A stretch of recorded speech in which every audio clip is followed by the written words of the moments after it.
নমস্কার, আমি ডক্টর শুভাশিস দেব, consultant cardiologist. আজকে আমরা কথা বলবো হার্ট অ্যাটাক নিয়ে। হার্ট অ্যাটাকটা আজকাল কম বয়সের মানুষেও দেখা যাচ্ছে। ৩ দিন আগে আমাদের একটা পেশেন্ট এসেছিল ৩২ বছর হার্ট অ্যাটাক নিয়ে। তো ওকে রাত্রিবেলা আমরা স্টেন্ট করলাম। উনি এখন ভালো আছেন, ছুটি হয়ে গেছেন। তো এই কম বয়সের মানুষের হার্ট অ্যাটাক কেন হয়? হাইপারটেনশন, ডায়াবেটিস তো আমাদের জানাই আছে আর এক্সারসাইজ করতে হয়। কিন্তু আরেকটা ইম্পোর্টেন্ট ফ্যাক্টর হচ্ছে জেনেটিক ফ্যাক্টর। যেটা আমরা বলি হচ্ছে ফ্যামিলিয়াল হাইপার কোলেস্টেরোলেমিয়া।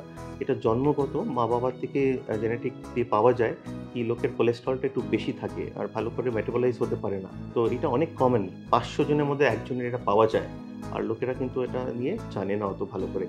তো ওই পেশেন্টের ক্ষেত্রে কি হলো, ওর জেনেটিক টেস্টিংটা অনেক বেশি খরচা হয়। তো আমরা ওর মা-বাবার আর ২ টো ভাইয়ের কোলেস্টেরল টেস্ট করেছি।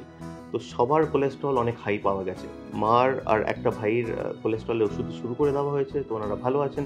কিন্তু ২য় ভাই উনি ওষুধ শুরু করেননি। তো ১ মাস পর উনি আবার হার্ট অ্যাটাক নিয়ে এসছেন। তো ওনাকেও আমরা অ্যানজিওপ্লাস্টি করে ঠিক করলাম। কিন্তু যদি ওষুধটা শুরু করে দিত তাহলে এই হার্ট অ্যাটাক পর্যন্ত আসতে হতো না। তো দিস ইজ ভেরি ইম্পোর্টেন্ট কি আপনি আপনার কোলেস্টেরলটা অবশ্যই টেস্ট করবেন। কখনো বুকে ব্যথা হলে একটা কার্ডিওলজিস্টের একটা ওপিনিয়ন নিয়ে নেবেন। একটা ইসিজি করতে কিছু এসে যায় না, সব জায়গায় পাওয়া যায় ইসিজি। আমরা এখানে টেকনোডামায় দিনরাত আছি। সকালে চলে আসবেন ওপিডিতে। আর কখনো যদি বুকে সিভিয়ার ব্যথা হয় রাতেও আসতে পারেন। আমাদের এখানে ক্যাথ ল্যাব আছে ফিলিপস অ্যাজিরন 5 যেটা অনেক নতুন আর অনেক দামি একটা ভালো ক্যাথ ল্যাব আছে। আমাদের এখানে সব যন্ত্রপাতি সবকিছু আছে।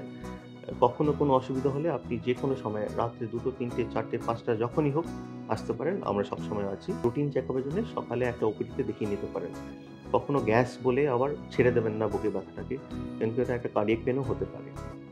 নমস্কার।